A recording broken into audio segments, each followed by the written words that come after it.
Seja muito bem-vindo, seja muito bem-vinda à nossa super live do canal Matheus Bittencourt Oficial. Essa live acontece toda quinta-feira no nosso canal do Instagram, sempre às 18 horas. E temos aqui a oportunidade de ter uma reprise no YouTube todo sábado às 11h45 da manhã. Você é meu convidado, você é minha convidada a participar ao vivo conosco, porque é justamente com a participação de vocês que nós podemos construir e fortalecer ainda mais esse canal que tem o propósito de abençoar, de edificar a vida das pessoas. Hoje estaremos falando de um tema muito interessante, mas um tema muito complexo, um tema muito amplo que requer uma abordagem multidisciplinar, mas que hoje eu venho trazer à luz da Bíblia, à luz do que a palavra de Deus diz. Aborto e pena de morte. Temas difíceis, temas muito controversos, que dividem opiniões. E eu queria saber qual é a sua opinião desde já. O que é que você acha sobre o aborto? O que é que você acha sobre a pena de morte? Como é que um cristão deve se posicionar sobre esses assuntos? Deixe nos comentários a sua opinião sobre esses assuntos, porque eu quero muito saber a respeito. E hoje vamos trazer essa temática por conta de um questionamento que apareceu lá no meu canal. Na semana passada, o Donald Trump foi eleito presidente dos Estados Unidos, como você sabe, e eu postei um shorts apresentando o momento em que a equipe de Trump estava comemorando, celebrando a vitória de Donald Trump. E eu disse que a vitória de Trump era uma vitória dos valores judaico-cristãos, a vitória sobre o aborto. E teve uma pessoa que comentou: e a diferença, tem diferença entre aborto e pena de morte? E foi a partir desse comentário, foi a partir desse questionamento que eu vi a necessidade de fazer essa live. Sempre que você quiser tiver um tema em mente que gostaria que fosse tratado aqui no nosso canal, deixa uma mensagem pra gente saber e pra gente também pontuar, tá certo? Vamos fazer uma oração e pedir a Deus o direcionamento para tudo que vamos falar hoje. Oremos. Senhor nosso Deus, graças te damos, Pai, pela tua maravilhosa graça, pela tua bondade, pelo teu amor e pela tua sabedoria com que o Senhor revelou o texto sagrado. Pedimos que o Senhor me use como instrumento nas tuas mãos, para poder abençoar, poder edificar a vida das pessoas que terão contato com esse conteúdo. Que o teu nome, somente o teu nome, seja glorificado. Em nome de Jesus. Amém. Amém. Louvado seja Deus. Meus queridos, eu quero começar falando que esse assunto, tanto do aborto quanto da pena de morte, é um assunto que envolve antropologia bíblica, a doutrina do homem, e também envolve a questão de ética cristã. Então é um assunto, como eu disse antes, interdisciplinar, tanto na área da teologia, quanto no que diz respeito a todas as áreas do conhecimento, além da teologia. Então é um assunto que envolve todas as áreas do conhecimento. Então hoje eu quero trazer uma resposta à luz daquilo que a Bíblia diz. E aí a gente vai desenvolver. Eu não pretendo nessa live esgotar esse assunto, até porque é um debate que está aí a público e a gente não consegue esgotar. Mas vamos trazer uma elucidação daquilo que as Escrituras dizem. A primeira coisa que eu quero iniciar nessa live é te perguntando: quem é o homem? Quem é o ser humano? O que é que a Bíblia diz sobre o ser humano? Então essa pergunta norteadora direciona tanto a temática do aborto quanto a temática da pena de morte. Quem é o homem? Quem é o ser humano? Vamos iniciar abrindo aqui Gênesis, capítulo 1. Gênesis, capítulo 1, verso 26, diz o texto sagrado: também disse Deus: façamos o homem à nossa semelhança. Façamos o homem à nossa imagem, conforme a nossa semelhança. Tenha ele domínio sobre os peixes do mar, sobre as aves dos céus, sobre os animais domésticos, sobre toda a terra e sobre todos os répteis que se rastejam pela terra. Criou Deus, pois, o homem à sua imagem, a imagem de Deus o criou. Homem e mulher os criou. Deus criou o homem à sua imagem e semelhança. Nós espelhamos, nós refletimos nesse mundo quem Deus é, exercendo domínio sobre a criação. Então o homem é imagem e semelhança de Deus. É isso que a Bíblia apresenta sobre o homem. Deus criou o homem para manifestar nesse mundo quem Deus é, para ser o regente da criação. Isso é apresentado de forma mais detalhada no capítulo 2, quando Deus coloca o homem no jardim para cultivar e para guardar e inclusive dar nome aos animais e ter comunhão com Deus. Outra passagem que eu gostaria de ler com você, logo de início, está no Salmo 139, que é um texto muito importante para a gente tratar especificamente do assunto aborto, né? A Bíblia, quando se refere ao ser humano, a Bíblia não diz que o ser humano é um amontoado de células. A Bíblia não diz que o ser humano ele começa a ser humano depois de determinada semana de gestação. Olha o que a Bíblia diz aqui, ó. Salmo 139, do verso 13 ao verso 16. Olha o que o texto diz. Pois tu formaste o meu interior, tu me teceste no seio da minha mãe. Aqui o seio é uma referência ao ventre. Aí ele deixa isso claro mais à frente, verso 14. Graças te dou, visto que por modo assombrosamente maravilhoso me formaste. As tuas obras são admiráveis, e a minha alma o sabe muito bem. Os meus ossos não te foram encobertos, quando no oculto fui formado e entretecido como nas profundezas da terra. Então ele está falando aqui do útero materno. E aí ele diz, verso 16, os teus olhos me viram a substância ainda informe.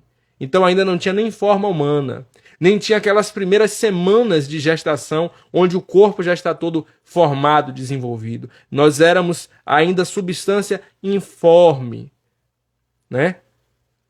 E no teu livro foram escritos todos os meus dias, cada um deles escrito e determinado, quando nenhum deles havia ainda. Então a gente está vendo aqui Deus cuidando de nós, nos conhecendo, tendo relacionamento conosco, antes mesmo de termos forma humana, quando éramos substância informe. Então desde lá, Deus já nos conhece. Até você que porventura tenha sido filho não planejado, você que seus pais não te planejaram, não sonharam com você e que você foi um acidente de percurso de uma relação, às vezes até pecaminosa, mas o texto diz, todos os meus dias foram escritos e determinados por ti, quando nenhum deles ainda havia. Quero abrir com você ainda em Jeremias, livro do profeta Jeremias, capítulo 1. E aqui a gente vê que o chamado de Jeremias começou desde muito cedo. Jeremias capítulo 1, verso 5. Olha que Deus fala com Jeremias. Antes que eu te formasse no ventre materno, eu te conheci. E antes que saísse da madre, antes de nascer, te consagrei e te constituí profeta às nações. Antes dele ser formado no ventre, né? Quando ele era substância informe, antes ainda dele estar no ventre, antes de ser concebido, nos desígnios eternos de Deus, Deus já havia estabelecido Jeremias para profeta às nações. Deus tem um plano, Deus tem um propósito para cada um de nós. Nós não somos um acidente da natureza, nós não somos um acidente de percurso. Deus tem planos, Deus tem propósito, e nós não temos o direito de tirar a vida de um bebê. Não temos o direito de tirar a vida de um inocente. Isso é agir contrário àquilo que Deus estabeleceu. Fazendo uma pequena pausa, um pequeno adendo, na Constituição Federal do Brasil, no artigo 5º da Constituição, há uma declaração que diz que proíbe a pena de morte, salvo em caso de guerra. Existe uma declaração que proíbe a prisão perpétua e os trabalhos forçados. Mas no caso daquele que está no ventre materno, do inocente, em muitos casos, a pena de morte é aplicada para aqueles que nem cometeram nenhum tipo de delito, nenhum tipo de pecado, né? Recentemente, o nosso excelentíssimo presidente Luiz Inácio Lula da Silva foi lá celebrar o aborto. O Brasil, que alguns anos atrás era referência anti-aborto, pró-vida, agora é uma referência a favor de tirar a vida no útero materno, de sacrificar, de assassinar crianças que ainda não nasceram. Vamos continuar. O segundo ponto que eu gostaria de tratar contigo é falando agora não mais do aborto, mas focando especificamente na pena de morte. Eu vou focar mais em pena de morte porque eu acredito que aborto é um tema um pouco mais pacificado entre os cristãos, né? É muito difícil um cristão defender o aborto. Mas a pena de morte tem algumas nuances, algumas questões muito mais de detalhes que os cristãos têm mais dificuldade. A primeira coisa que eu gostaria de te dizer é que a Bíblia diz que nós devemos tratar os encarcerados, os presos, com graça. Nós, enquanto indivíduos, né? Então, a gente precisa diferenciar a questão do Estado, do papel do Estado, do dever do Estado, do papel do cristão, do papel da igreja, nós enquanto indivíduos. Enquanto crentes, enquanto indivíduos, nós devemos ser misericordiosos, ser graciosos com aqueles que estão presos. Olha o que Jesus ensina. Mateus capítulo 25. Mateus capítulo 25. Olha o que Jesus diz. Ele diz aqui, ó, capítulo 25, verso 36. Estavas nu e me vestiste, enfermo e me visitaste, preso e foste ver-me. E aí ele dá continuidade, vai ampliando, né? Verso 39. E quando te vimos enfermo ou preso e te fomos visitar, o rei respondendo lhe dirá: em verdade vos afirmo que sempre que o fizeste a um destes pequeninos meus irmãos, a mim o fizeste. Né?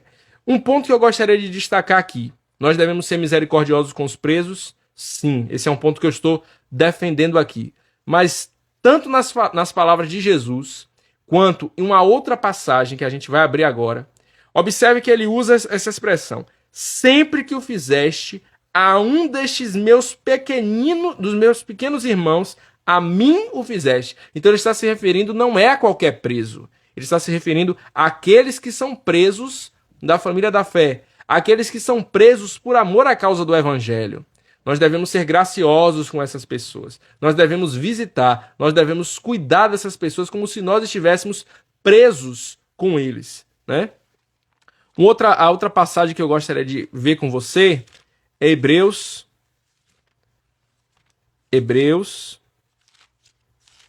carta de Hebreus, capítulo 13, versículo 3. Olha o que o texto diz. Lembrai-vos dos encarcerados como se presos com eles, dos que sofrem maus tratos, como se com efeito vós mesmos em pessoa fosseis maltratados.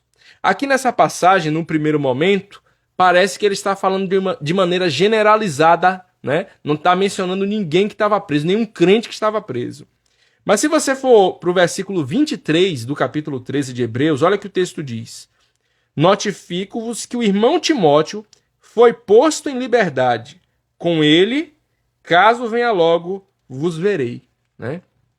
Então a gente observa aqui que dentro do contexto imediato, tanto de Mateus 25 quanto de Hebreus capítulo 13, o texto diz que devemos ser misericordiosos com aqueles que estão presos, com aqueles que estão encarcerados. E eu estou, por graça, ampliando, né, isso aí, levando em consideração a necessidade que a igreja tem de evangelizar, né, pregar o evangelho, até mesmo para os criminosos que estão encarcerados. E tem comunidades que têm feito muito bem esse papel de levar o evangelho a essas pessoas que, assim como nós, carecem da graça de Deus.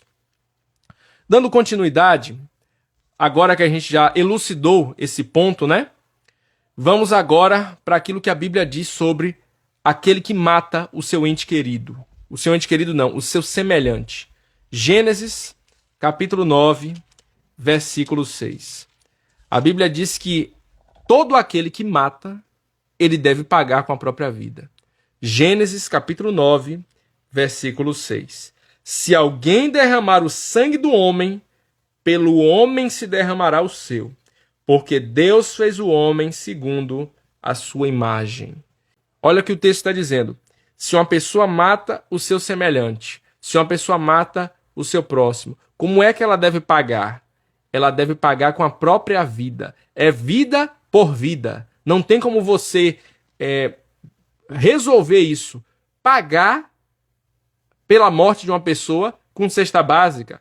Pagar pela morte de uma pessoa ficando preso alguns anos. Não tem como. A pessoa nunca vai voltar. Então a única maneira de você aplacar, quitar essa dívida é dando a sua própria vida. E antes que você pense, isso é naquela cultura e tal, aqui a gente está vendo Deus falando com Noé. Qual cultura havia aqui no tempo de Noé? Não havia essa divisão de cultura. Ele está falando ali com a humanidade que estava lá. Noé e a sua família. E aquilo se aplica à humanidade que vem dessa família pós-diluviana. Deus está estabelecendo, nós só devemos resolver o problema do assassinato punindo com a pena de morte aquele que mata o seu semelhante, né? Então a gente vê isso sendo descortinado no Antigo Testamento e no Novo Testamento vemos isso ainda mais claro no ensino de Jesus e também no ensino dos apóstolos. Vamos caminhar um pouquinho mais. Romanos capítulo 12 é um texto que é importante a gente lembrar que a gente, apesar do texto bíblico dizer isso, apesar da gente ver a impunidade assolando o nosso país, e talvez seja por isso que as pessoas desejem tanto matar, fazer justiça com as suas próprias mãos, nós não temos o direito de fazer justiça com as próprias mãos. Quem tem o papel de executar a pena de morte não somos nós enquanto indivíduos, é o Estado. Deus estabeleceu o Estado para isso. Veja aqui comigo, Romanos capítulo 12, versículo 19 ao 21. Não vos vingueis a vós mesmos, amados, mas dai lugar à ira, porque está escrito, a mim me pertence a vingança, eu é que retribuirei, diz o Senhor. Pelo contrário, se o teu inimigo tiver fome, dá-lhe de comer. Se tiver sede, dá-lhe de beber, porque fazendo isto, amontoarás brasas vivas sobre a sua cabeça. Não te deixes vencer do mal, mas vence o mal com o bem. O que é que a gente deve fazer com aquelas pessoas que nos fazem o mal? Tratar bem, fazer o bem para aquelas pessoas, entregar nas mãos de Deus, para que Deus exerça a vingança. Olha o que o texto diz. A mim me pertence a vingança, eu é que retribuirei. Agora continue comigo, capítulo 13, quando ele começa a falar sobre a obediência às autoridades. Ele diz, no versículo 4 do capítulo 13, visto que a autoridade é ministro de Deus para o teu bem, né? Por isso que a gente deve obedecer às autoridades. Entretanto, se fizeres o mal, teme, porque não é sem motivo que ela traz o quê? A correção? Não é sem motivo que ela traz o quê? A ressocialização? Não.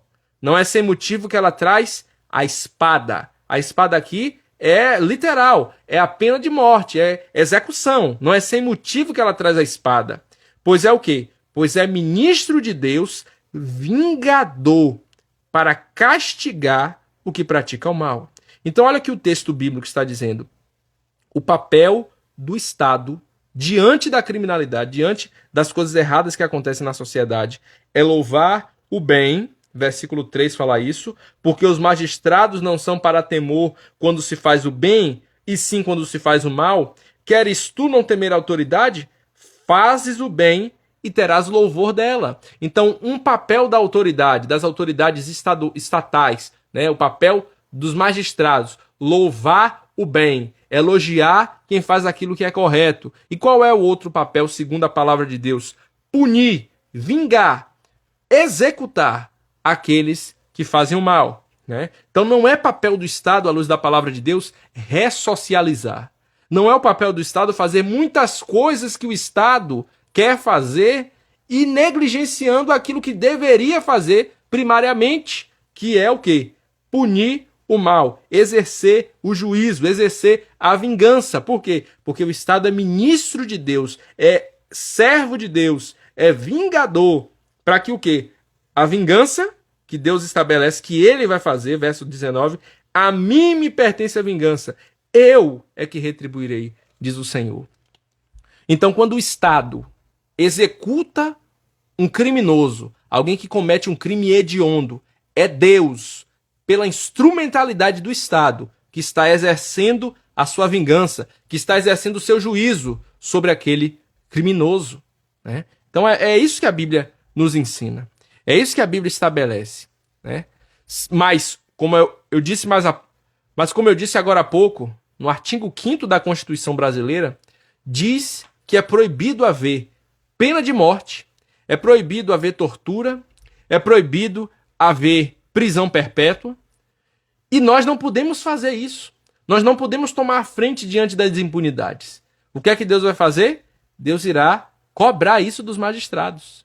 Os magistrados, as autoridades do nosso país, não têm cumprido o seu papel. Não têm executado aquilo que Deus estabeleceu para a humanidade fazer para punir o mal. Então é por isso que a nossa nação sofre. E eles prestarão contas diante de Deus. Pela impunidade, pela violência, pela criminalidade, pela falta de justiça no nosso país, pela injustiça. Eles darão conta diante de Deus, porque eles estão quebrando o preceito, estão quebrando a razão deles existirem à luz da palavra de Deus.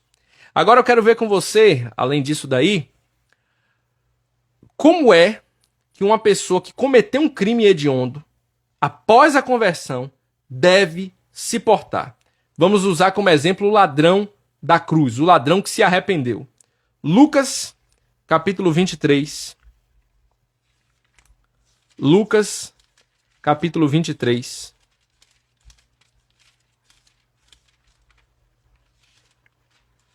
Verso 40 ao verso 42. Lucas, capítulo 23, do verso 40 ao verso 42. Olha o que diz a palavra de Deus. Respondendo-lhe, porém, o outro repreendeu, dizendo: nem ao menos temes a Deus, estando sob igual sentença? Né? Ele está falando com o outro ladrão que estava blasfemando contra o Senhor Jesus. Né? E ele diz no verso 41, nós, na verdade, com justiça, porque recebemos o castigo que os nossos atos merecem, mas este nenhum mal fez. E acrescentou, Jesus, lembra-te de mim quando vieres no teu reino. Então olha o que ele diz aqui, olha que palavras interessantes. Nós, na verdade, com justiça, é justo, porque recebemos o castigo que os nossos atos merecem. Ou seja, ele reconheceu que ele merecia a pena capital. Ele reconheceu que aquilo que ele fez merecia a pena de morte. Nós não conhecemos a ficha desse criminoso, mas o que nós sabemos é que ele era um ladrão, né? Ele era um malfeitor. E esse homem, tendo os seus olhos iluminados pelo Senhor Jesus Cristo, tendo o seu coração aberto, quebrantado, transformado, ele reconheceu a hediondez do seu pecado. Ele reconheceu que ele era merecedor da pena de morte. E ele descansou em tudo aquilo e se entregou a Cristo. Se entregou, Senhor, lembra-te de mim quando vieres no teu reino. E o que é que Jesus faz? Jesus livra aquele ladrão da cruz? Jesus salva aquele ladrão da cruz? Não. Há uma diferença apenas de preposição. Ele não salvou o ladrão da cruz. Ele salvou o ladrão na cruz. Ele foi condenado, ele foi executado, ele foi morto pelo seu pecado, ele pagou pelo seu pecado, mas ele encontrou o Senhor no paraíso. E isso é pedagógico, pensando na realidade de um país, não o nosso, mas um país em que a pena de morte ela é validada pelo Estado. O Estado cumpre o seu papel diante de Deus e exerce a pena de morte. Como é que um ladrão, um criminoso, um assassino, alguém que é passível da condenação máxima, a pena capital, deve se portar ao se converter? Como é que nós, povo de Deus, devemos nos portar diante disso? Com emocionalismo? Não. Agindo como a Bíblia diz, mas prestando todo o apoio, tendo misericórdia dessas pessoas, orando por essas pessoas, nos colocando no lugar dessas pessoas, sendo humanos, mas ao mesmo tempo sabendo que se você cometeu isso, ou se aquela pessoa que creu e se arrependeu vai ser executada, nós devemos dar total suporte, apoiar, orar, interceder, mas fazer com que essa pessoa cumpra o seu compromisso não, pague a sua dívida e, consequentemente, glorifique o nome do Senhor Jesus, né? Igual a uma pessoa que comete outros tipos de crime, deve assumir as consequências.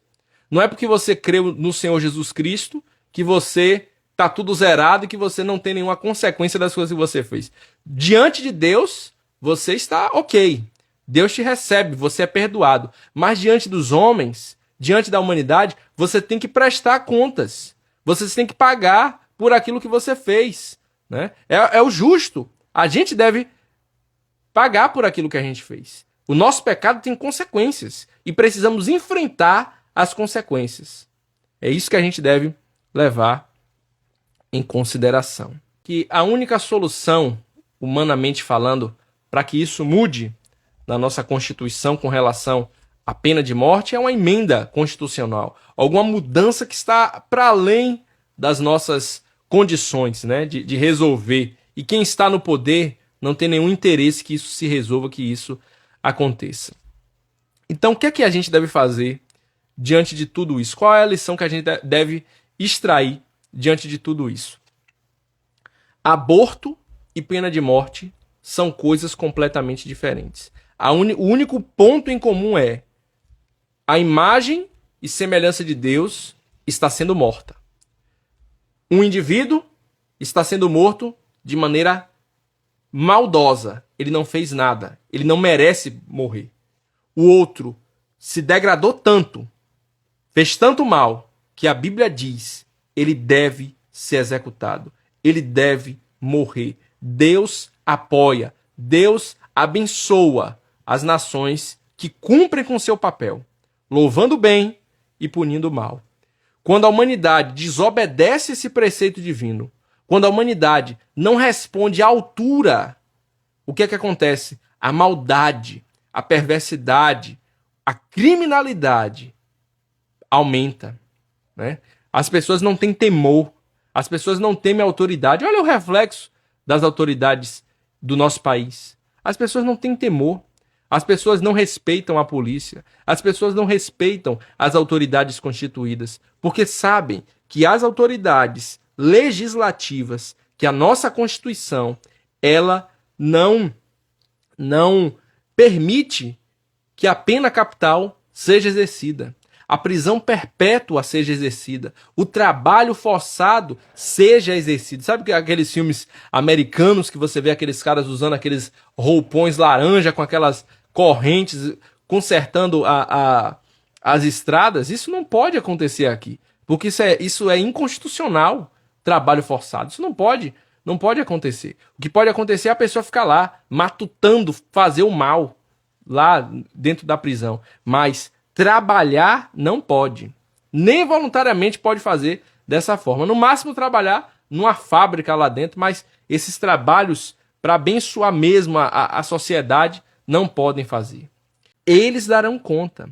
As autoridades desse país darão conta porque não estão cumprindo o papel que Deus estabeleceu para elas. Louvar o bem e punir o mal. É isso que a gente deve fazer. Clamar a Deus por misericórdia. E ao mesmo tempo, olhar com mais atenção aqueles que estão encarcerados. É um ponto que a gente tem falhado. Precisamos cobrar por justiça, precisamos clamar a Deus por misericórdia, precisamos. Mas precisamos ter misericórdia daqueles que estão na miséria, daqueles que fizeram o mal, daqueles que ofendem a nós, daqueles que ofenderam a sociedade. Assim como Deus teve misericórdia para conosco. Lembre-se que é dessa forma que Deus nos enxerga, como criminosos diante do seu tribunal. Mas Deus, por causa de Cristo Jesus, é misericordioso, é gracioso. E em certos casos, perdoa. Mas aqueles que não se curvam, aqueles que não se prostram, eles são punidos. Ainda que as autoridades do Brasil falhem, em exercer o juízo, em exercer a pena capital, em exercer a prisão perpétua ou os trabalhos forçados nos momentos que deveria caber, mas não cabe, Deus não esquece de nada disso. E a justiça não passará impune. E a justiça será feita em dado momento. Por mais que os magistrados fracassem no seu papel que Deus deu, Deus não fracassou. A ele pertence a vingança e ele pagará, seja pelas mãos do Estado ou seja usando as suas próprias mãos no dia do juízo final. Descanse nessa verdade. Creia que Deus irá abençoar. Bem-aventurados é aqueles que têm fome e sede de justiça, porque serão saciados. Amém? Vamos orar. Senhor, louvado e exaltado seja o teu nome. Mais uma vez, agradecemos a ti pela tua bondade, pela tua misericórdia. Pedimos que o Senhor esteja abençoando o nosso país, esteja abençoando aqueles que sofrem, Senhor, por causa da maldade, da impiedade e pela ausência de uma resposta à altura do Estado. Clamamos que o Senhor mate a nossa fome e a nossa sede por justiça. Que o Senhor salve aqueles que estão encarcerados, aqueles que estão presos. Que o Senhor desperte a tua igreja. Que possamos ser misericordiosos com as famílias dessas pessoas. Ó Deus, dai-nos um coração igual ao teu. Dai-nos um coração amoroso, que é totalmente contrário ao aborto, que é prontamente contrário a tudo aquilo que é injusto, mas ao mesmo tempo que tenhamos uma justiça proporcional. Que não sejamos, ó Deus, demasiadamente duros com aquelas pessoas que cometem crimes, mas ao mesmo tempo descansando naquilo que a tua palavra diz, sendo proporcional como o Senhor é proporcional. Ajuda-nos a te glorificar, a exaltar o teu nome e crer que o Senhor transforma vidas de todo aquele que o Senhor quer salvar. Seja ele, ó Deus, uma pessoa envolvida com crimes hediondos, seja envolvida com pequenos delitos, independente de qual crime, o Senhor é o Salvador dos homens e o Senhor veio para resgatar um povo para si.